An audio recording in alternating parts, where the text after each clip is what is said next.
Good afternoon. I know you're all looking forward to promises to be a very historic night for the nation and for this president. The president is very excited to make his announcement of the next Associate Justice of the Supreme Court later this evening.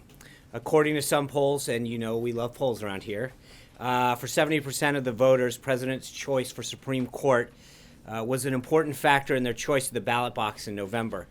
For more than 1 in 5, it was the most important factor. Tonight, he will formally present his nominee to the American people, and I can assure you that this individual will make those voters and every American very, very proud. This particular choice is one that the president takes very seriously. He knows it will impact the course of our country's jurisprudence for generations to come. As such, he's taken careful steps to ensure that this process has both been transparent and inclusive. He has been speaking about the list of individuals that he may nominate since May of this year, and after consulting with several influential groups, released a definitive list of 21 in September, pledging that his nominee will solely come from that list. He sought the advice and consent of both Republicans and Democrats senators throughout this process.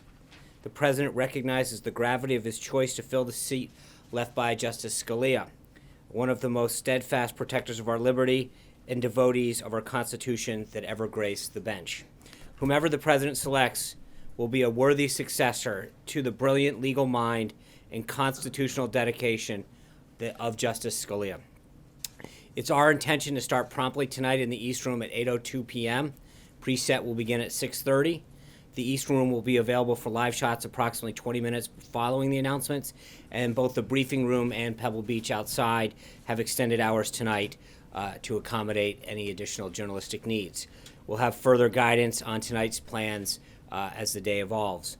Moving to the news of the day, I know that Secretary Kelly, alongside other DHS officials, just recently concluded a briefing on the operational implementation of the President's executive order.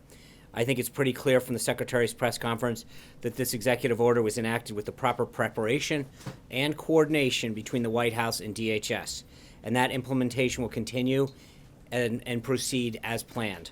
We also have a few updates on the leadership of some of our most critical government agencies. Last night, as you know, the President relieved Sally Yates of her duties as Acting Attorney General and named Dana Boente as the U.S. Attorney for the Eastern District of Virginia to serve as the Acting Attorney General until Democratic senators finally quit their obstruction and confirmed the unquestionably qualified Senator Jeff Sessions as our next Attorney General. Ms. Yates failed to enforce a legal order approved by the Department of Justice's Office of Legal Counsel and designed to protect the citizens of the United States.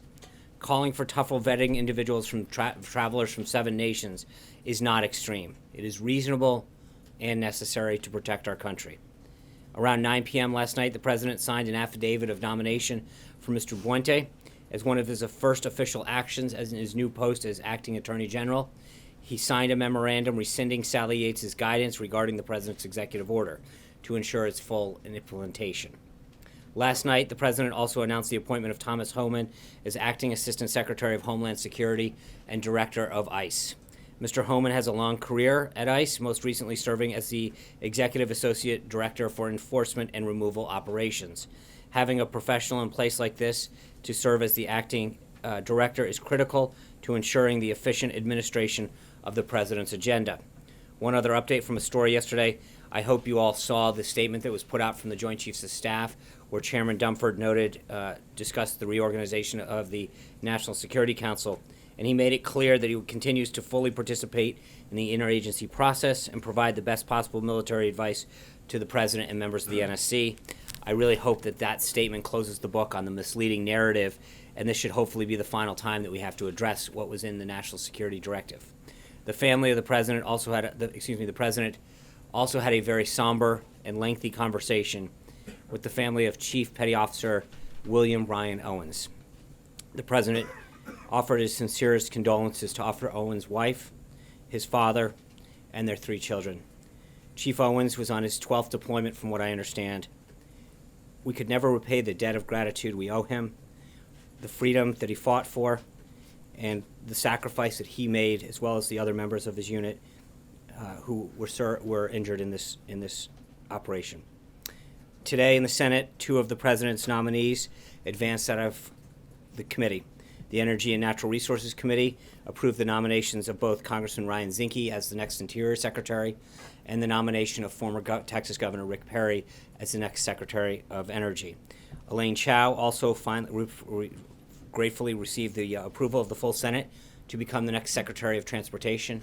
I expect further guidance on her official swearing in to come very soon.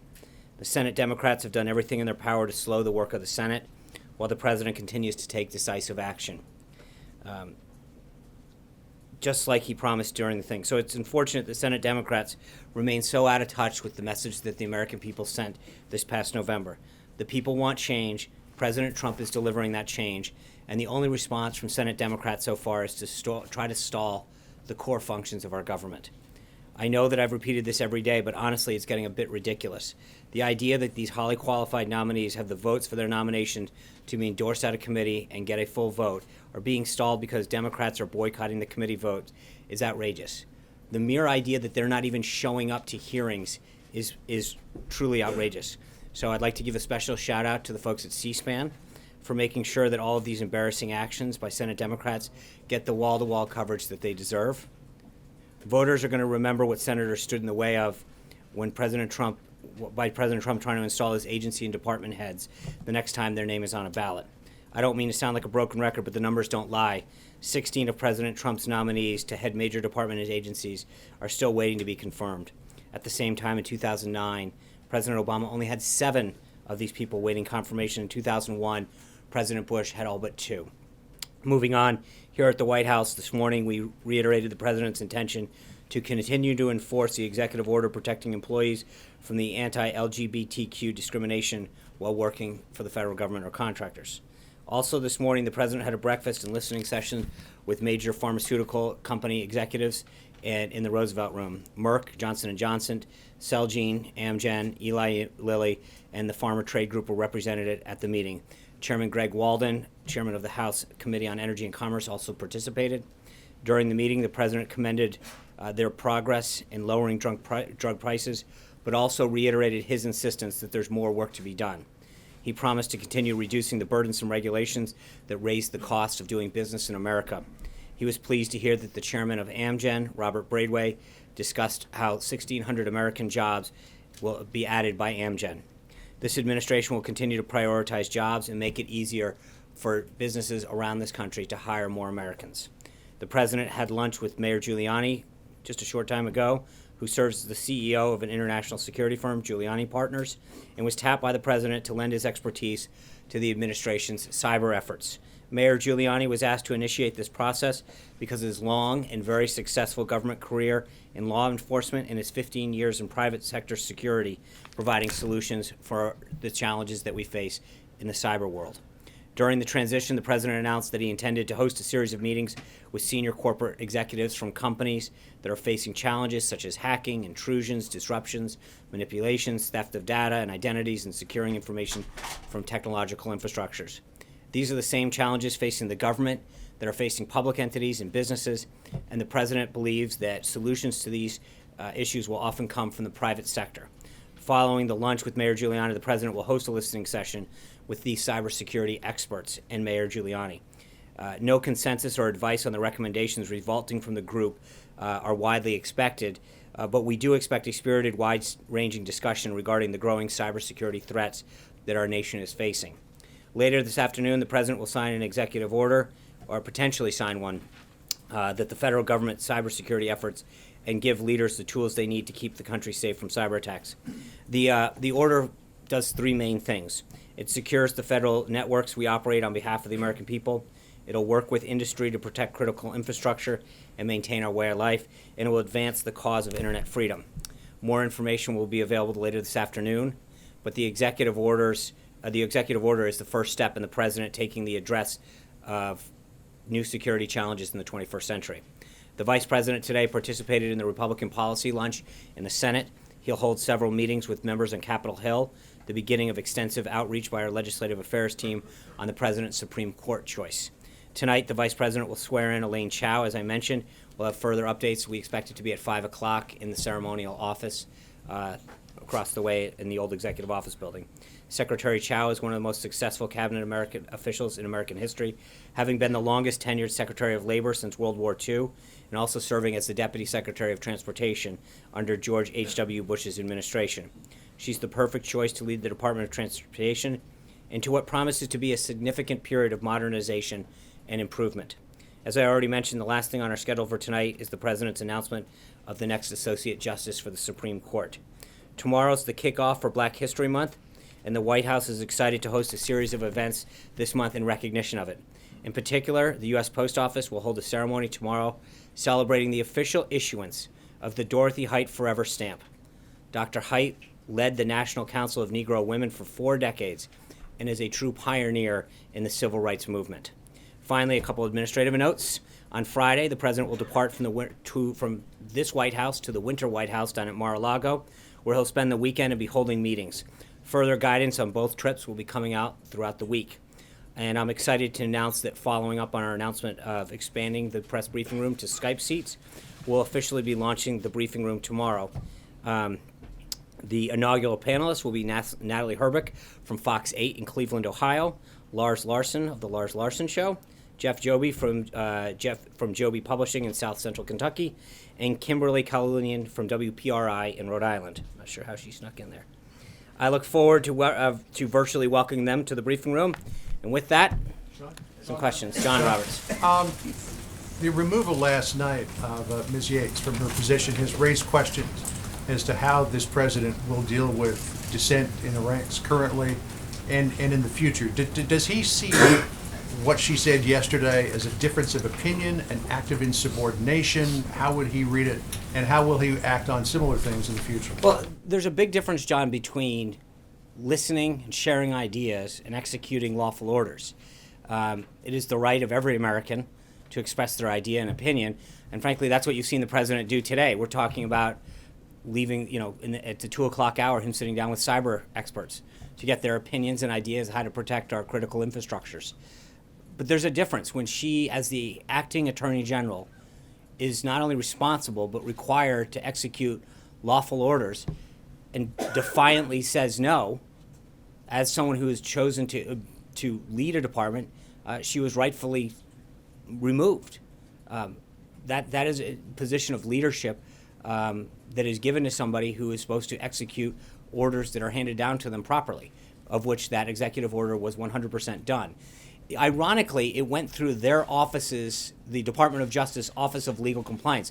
So the idea that it went through the entire process of which they were part of, and then she chooses not to execute it, actually is bewildering as well as defiant. So is the president, Right. so sir, can I just follow up on that? So is the president laying down a marker now to all of his cabinet secretaries and all of his other officials to say, if I give you a directive and you do not follow it, you're gone? Well, I think that kind of comes with the job, right? If you don't believe in the president's agenda, and I think every one of the cabinet members, every one of the appointees understands that they serve at the pleasure of the president. We talked about this at length during the transition. This isn't about joining the government to execute your ideas or your initiatives. The president was very clear during the campaign, whether it's economic security or national security, that he has an agenda that he articulated very, very clearly to the American people. And that, hold on, thank you. And that it is his job to lay that vision out, and that the people that he appoints and nominates and announces as staff members or cabinet level members or agency heads, their job is to fulfill that. And if they don't like it, then they shouldn't take the job. But it is the president's agenda that we are fulfilling here. Trey. Thanks, Sean. As it relates to the executive order today, how will the Trump administration ensure the digital privacy of all Americans as the president looks to strengthen U.S. cybersecurity? Well, look, just to be clear on the executive order, I think one of the things that the reason the president wants Mayor Giuliani and some of these cyber experts to come in is to get their ideas, to make sure that where we're headed in cybersecurity is fulfilling the intent that ensures that our critical infrastructures throughout the government and frankly throughout business, to the extent that the government can be helpful in that, are protected and secured. So I just want to caution what we may or may not do today. I think the president's got a pretty good idea where he's going to go, but I think he wants to hear what Mayor Giuliani and some of these other experts have to say about the steps that we can take in terms of executive action that will help secure further these critical infrastructures. April. Sean, I have a couple of questions. I want to go back to the issue of this travel ban. Well, first of all, it's not a travel ban. I think you heard Secretary Kelly, and I apologize. I just want to make sure I get this straight. I think Secretary Kelly or one of the other individuals that got up there from DHS mentioned, I think 1 million people have now come into this country. That's not a ban. What it is to make sure that the people who are coming in are vetted properly from 7 countries that were identified by the Obama administration. A ban would mean people can't get in. We've clearly seen hundreds of thousands of people come into our country from other countries. Sorry. Okay. God. But mind you, I have 2 questions. I know, of course. So with all of this happening, and as you're trying to give specifics about what's happening, what is the concern about the fallout from other countries who are viewing this still in a certain way? Have you looked at the fallout and how to counter it and how to work with these other countries that may be allies or even may not be allies in order to prevent something from happening? Well, I think, April, one of the things that we're doing is trying to make sure that people understand what actually happened. You know, I saw reporting today that Secretary Kelly was out of the loop and he was on a plane and flying, and then it was it was reported on one of the networks and major institutions about what happened. Secretary Kelly comes out and says, I was briefed on this time, I was talked on this time, the edits came from my staff. I don't know how, I don't want to spend each of these briefings talking about misinformation, but at the end of the day, a major newspaper and a major network reported today that they were kept out of the loop. The secretary detailed multiple occasions in which he was briefed on it. His staff made edits to it. I don't know how much more, and so I think part of what we're trying to do is make sure that people actually understand what happened, what the process was, and what the order actually does.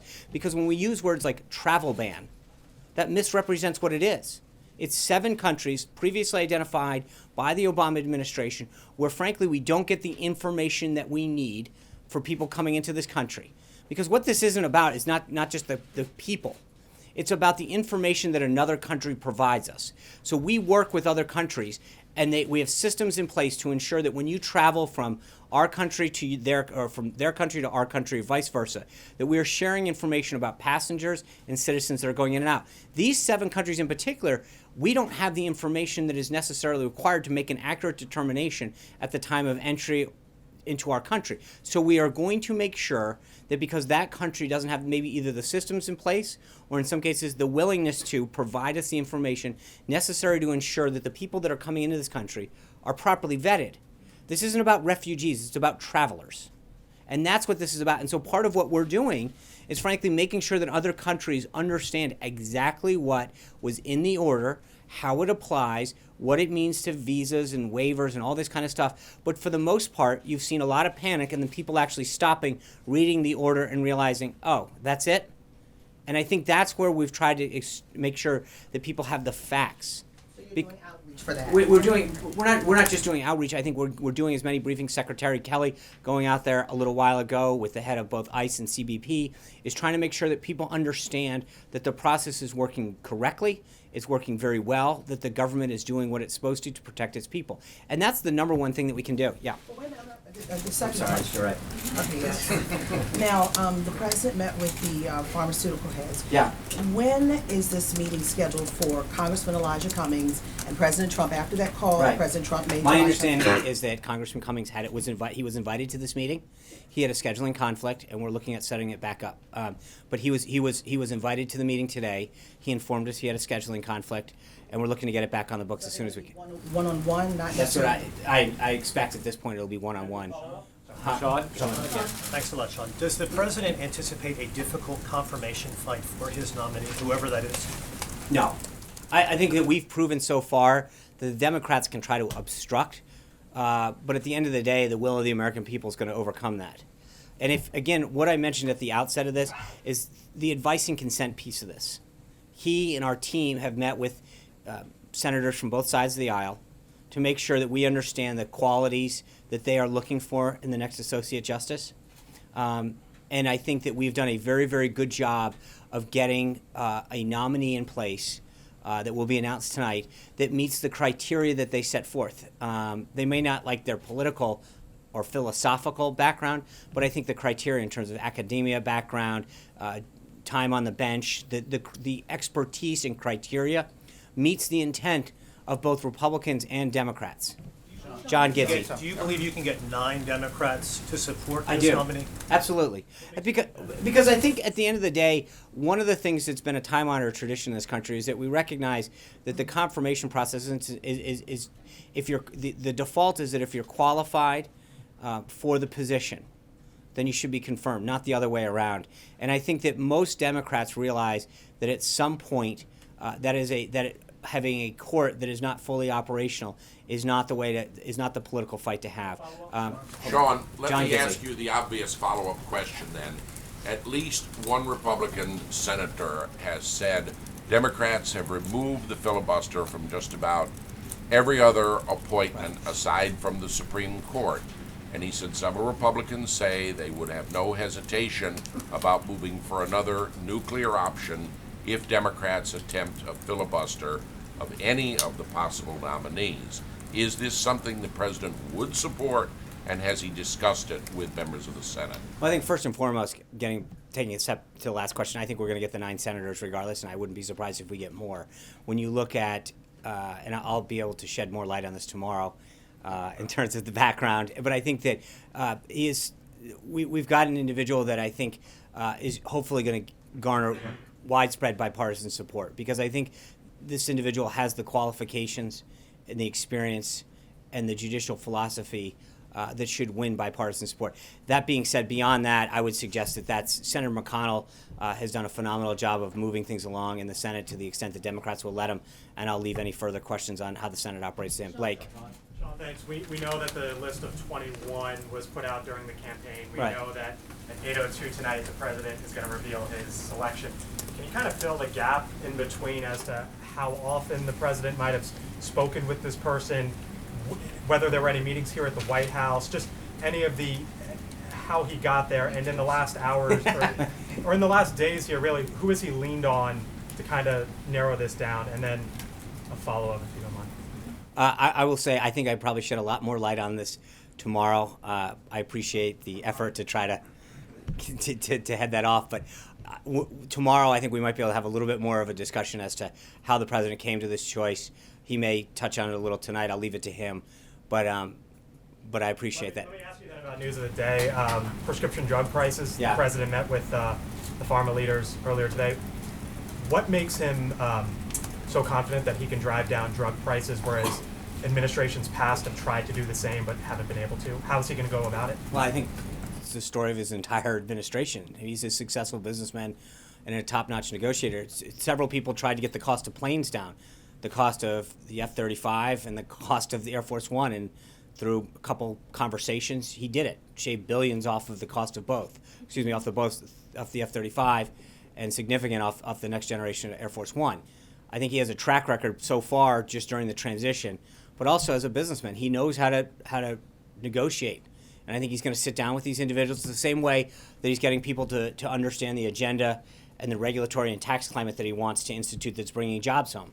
People are making a commitment to him to bring jobs and manufacturing back based on his track record as a businessman and his word. They understand that he's going to create a climate that supports the American worker and American manufacturing. So I think, you look over and over again, the number of companies that want to come back and say, we want to be part of this agenda to grow the economy and to create jobs, or to help you fight on behalf of taxpayers, and I think you're going to continue to see that. He understands the challenges that the bureaucracy that's holding back some of the negotiating, that's allowing these prescription drug prices to drop or get the best deal for the government in cases whether it's Medicare or Medicaid, who are such large buyers of the VA, that you've got such purchasing power that's not being utilized to the full extent. Hunter Walker. Yes, thank you, Sean. The president is meeting with Mayor Giuliani today. What do you think of the mayor's claim that the executive order on those 7 countries evolved from the Muslim ban that the president proposed during the campaign? Is that accurate?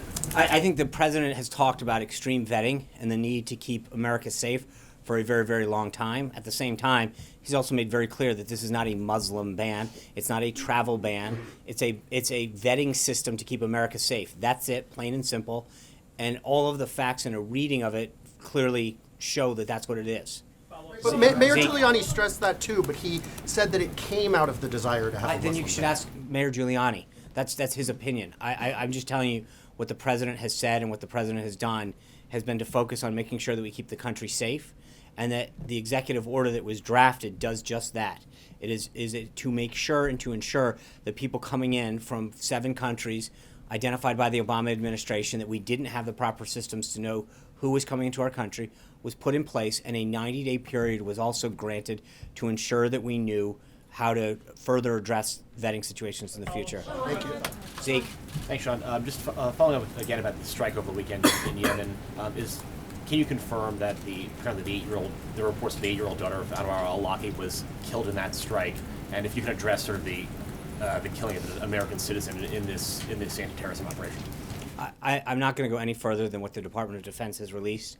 Obviously, we recovered a tremendous amount of information, and we killed an estimated 14 members of Al-Qaeda and the AQAP individuals, and then we suffered the loss of life of a service member, and 4 people were injured. That's as far as I'm willing to go at this time. Kristen. Sean, thanks. You're saying it's not a ban. This was President Trump's tweet yesterday. If the ban were announced with a 1-week notice, the bad would rush into our country during that week. So he says it's a ban. Is it a He's ban? using the words that the media is using, but at the end of the day, it can't. Hold on. It can't be. It can't be. Jonathan, thanks. I'll let Kristen talk. It can't be a ban if you're letting 1 million people in. If 325,000 people from another country can't come in, that is by nature not a ban. I understand your point. It is The extreme president vetting. himself called it a ban. I understand. Is he confused, or are you confused? No, I'm not or- confused. I think that the words that are being used to describe it are derived from what the media is calling this. He has been very clear that it is extreme vetting. It seems to I fit got into it. this Thank you, broader Mr. point, Sean, which Paul Ryan said today. I think it's regrettable that there was some confusion on the rollout of this. The House Speaker saying that. What do you say to Republicans who argue that this is a part of a broader issue, with the president not enacting this policy smoothly? Well, first of all, I think we've addressed that. That we could have either telegraphed this days in advance, in which people could have gotten on planes and come over here, which would have undermined the exact nature of what this sought to prevent. Or we could have done it in a way that inconvenienced some folks for a little while. Can I answer the question? No. I do. There's clearly some confusion, but I think part of it, your network was one of the people that just hours ago told people that General Kelly was unaware of what's going on, and then moments later, he gets on air saying, here's how many times I can brief. So, I mean, with all due respect, I think you have been part of the confusion. You have helped cause this, despite claims to whatever. You claim that you have sources that tell us. General Kelly stands up and says, this is how many times I've been briefed, this is how many people are involved, and yet you were out there for... I think there was a New York Times report that was cited. Okay, and it okay, so I continues to apologize be that cited. NBC News' reporting is based on the New York Times false reporting. But at the end of how can it be accurate reporting, Glenn, if... Both things can be Okay, true. so It the, can be true that he the saw it Secretary of twice. Homeland Security just stood up, and so you're calling him a liar? He didn't say he saw the specifics. Jonathan, I'm talking to Glenn. I'm talking liar. I'm saying we to. You had said that accurate he was the report in the New York Times said that he was unaware of the ban. Sean, let me ask you a question. Hold on, no. Answer the question because you just called A us. couple of minutes ago, you stood at the podium and you reiterated something you said yesterday about anyone who doesn't agree in terms of the career bureaucracy should hit the road. I'm paraphrasing. You had a statement that President Trump made where he accused the acting attorney general of betraying her own department by expressing a counter opinion. Don't you think that kind of language has a chilling effect on the public statements that your officials make? No, I think there's a big difference. Think about the process that worked it here. The Department of Justice's Office of Legal Compliance vetted the executive order, sent it back to us saying it was completely compliant. Then the acting attorney general goes out and says, I'm not going to enforce it. You tell me how that jives. Because at the end of the day, if the acting attorney general has an office under her jurisdiction that says that something is legal and compliant, and then she gets out there and says, I'm not going to enforce it, that doesn't sound like an attorney general that is upholding the duty that she swore to uphold. So, can I... At the end of the day, then she should step down. But at the end of the day, the attorney general either had a problem with her own division approving something, but it wasn't the president she had a problem with. The president followed the process, sought feedback, went through the interagency review, had other departments sign off, despite the reporting that said it was otherwise. He got, hold on, guy, Betrayal. David. That's a very hard word. Why don't we just let me answer Glenn, so we can be polite now, huh? And what the answer is that we went through the process. The Office of Legal Compliance came back and said this is a compliant executive order, it's fully legal, and it can be executed. So then for the Attorney General to turn around and say, I'm not going to uphold this lawful executive order is clearly a dereliction of duty, and she should have been removed, and she was. So that I mean, I just, it is odd to me that we're having a discussion about somebody whose job it is to execute lawful orders, who chose not to do it, who chose not to do it, and then we're questioning whether or not we were right to remove her. That's the right thing to do. And if you looked at the folks from the right and the left, constitutional scholars this morning, they said we might not agree with some of the policies or the political or the party of the president, but he was right to do this. He had every right. Why use the word betrayal? Because the department's job is to execute. I mean, they're the Department of Justice, and if you have a legally executed order, and the Attorney General says, I'm not going to execute it, that clearly is a betrayal of what she's supposed to define the word I'm not going to betrayal. define the word, Glenn. Yeah. Sean, I think the New York Times report said that the secretary did not receive a full briefing until the executive order was being signed. So my question is, can we expect that secretaries, agency heads, when there are future executive orders or changes of policy, may not receive full briefings? Look, the secretary was briefed on multiple occasions with the language of the order. I don't know how you can say this any other way. Well, I'm just asking about a full briefing, which is what the New York Times reported. And I'm telling you that I don't believe the New York Times reporting is accurate. That what I'm telling you is that the secretary on multiple occasions was briefed, his senior officials were briefed, not just briefed, they were part of the drafting process. It went through, not only that, just back up, so they get consulted and briefed. It goes through the Office of Legal Compliance. Then it gets shipped out to the NSC and the Homeland Security Council. This went through a very, very extensive staffing process. So the idea that you can talk whether or not he got fully briefed, or he was briefed multiple times, saw the language, his staff made edits, it came back multiple times. I'm not sure how much more briefing you can do. Yes. Thank you, Sean. Zoe Daniel from Australian Broadcasting. Thanks for taking the question.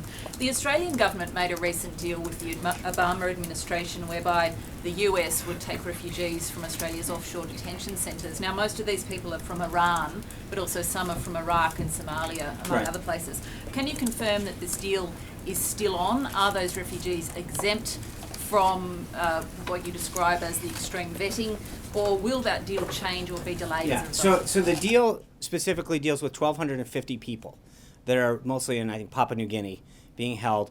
Those people, part of the deal is that they have to be vetted in the same manner that we're doing now. There will be extreme vetting applied to all of them. That is part and parcel of the deal that was made, and it was made by the Obama administration with the full backing of the United States government. The president, in accordance with that deal, to honor what had been agreed upon by the United States government, in ensuring that that vetting will take place in the same manner that we're doing it now, will go forward. Big question, looking at a bigger picture, this president, when he came in, said he was going to gather us all together, that he was going to bring us together, and the actions taken in the first 10 days seem to indicate otherwise from people in his own party. The use of the word betrayal. How is this president going to address the fact that people are looking to him to bring people together, and yet with his own words seems to be driving us apart? I think that's a very one-sided way of looking at this. I think he's brought. I will. I think he's brought unions together, business leaders together, Republicans, Democrats, independents. I think someone who doesn't carry out an act and using that as a way that describe that he's not bringing the country together is not exactly a representation. One quick Hold on. Okay. The president has done a tremendous amount through both what he has said and done, more importantly, to start to bring this country together. And his policies, frankly, are focused on keeping every American safe and getting every American a higher paying and better paying job. I think that is something that benefits all of us. I'd ask you about a shield law for journalists last week. You said you would get back with us? Hold on. Ask real quick on trade. Now that notices have been given to the TPP countries, are you considering any changes in the roles of your three sort of official trade negotiators? And what area of the globe are you going to start first on negotiations? Well, there's no change in their roles. I'm not entirely sure. I think they, as announced, Lead negotiator. he is the U.S. I mean, he's got to be confirmed first, but the U.S. Trade Representative is clearly the leader of negotiating trade deals, and Wilbur Ross and Peter Navarro and Jason Greenblatt. There's a great, unbelievably robust, brilliant team that has continued to work on behalf of deals and renegotiating, looking at them. So it's a two-step process. I think number one, we're going to re-examine all of the current trade deals, figure out if we can improve them. But secondly, I think we're going to start talking to other countries around the globe, including some of those TPP partners. I think of the 11 other countries, 5 of them we have current trade deals with. So you would examine those to see if we can improve upon them, and then look at the other countries in there and see if there's a willingness to engage with some of those other countries. Yeah. Sean, Yeah. the president has previously indicated that he would encourage the targeting of families of terror suspects. Is that still his current position? When did he say that? It was. On Fox, Right. he said the other thing with terrorists is you have to take out their families. Well, I think That's still his he's been position? very clear that when it comes to seeking out ISIS and other terrorists, that he's going to lean on Director Pompeo, General Mattis, and seek their opinion on stuff, and I think that will be continued. Sarah? And the families of terror suspects, civilian Come members back. of families. Thank you. Sean. Right back. I got you. Sean. You on Guantanamo, Sean, thanks for taking this question. I know that you've indicated at that podium that there will be further action. What does this look like? And there are 5 detainees that have been cleared for transfer that are sitting at Guantanamo. With this administration take action in the next coming months on those detainees? I think all of those actions are being currently reviewed, and we don't have anything further at this time. Yeah. Hi, Evan Lehman with E&E News. Thanks for taking the question. The Obama administration's endangerment finding undergirds the Clean Power Plan. Does the president still plan to revoke the Clean Power Plan, and would he perhaps even go further and try and revoke the endangerment finding? Well, I think the president's made very clear with respect to energy policy that he wants to review all of the options that we have to use our natural resources to better the country in terms of wind, power, solar, clean coal. We're in the process of reviewing all of our energy policies. I'd go back to note that we don't have an energy secretary confirmed right now because the Senate hasn't yet moved forward with that. I hope that once that's done, we will have further updates on energy. Matt. Sean, Sally Yates was obviously an Obama appointee who was holding over through the transition. How many more of them are there throughout the government and at this time through as the transition and confirmation process plays out? And do you expect any more problems from any of the other ones? In some cases, we've held some individuals over because they hold a critical position within government. In some cases, we've named folks as acting. It's a case-by-case basis. And again, I think part of it right now is the president wanted to focus on getting his cabinet up and complete. We'll continue to make nominations both at the deputy, under, and assistant secretary level, but in key agencies, so ICE being one of them where it's an assistant secretary, but there are 30 other agencies where we've named acting heads to ensure that as we move through the confirmation process, we have somebody in that position to ensure continuity of government. Yeah. Daniel. Sean, yesterday you said 109 individuals were affected Right. by this extreme vetting, but the DHS official said that it was over 1,100. No, hold on. First of all, just to be clear, what they're talking about is the number of people who weren't allowed to board a plane coming in. So they were stopped at their port of entry, had to get additional clearance, and then take off. There's a big difference. The numbers that we're talking about were the initial group of people that were in transit at the time the executive order was signed. And then there's another group of people, and the Department of Homeland Security has those numbers up to date on their website, where they're talking about people that are stopped at the port of entry to ensure that they're properly vetted before they board a plane. So it's a very, very delicate distinction between people who were on the plane coming into this country when the executive order was signed, all of who've been vetted and cleared, and the people who have been stopped at a port of entry in one of those 7 countries to ensure that the proper vetting took place before they were able to move on.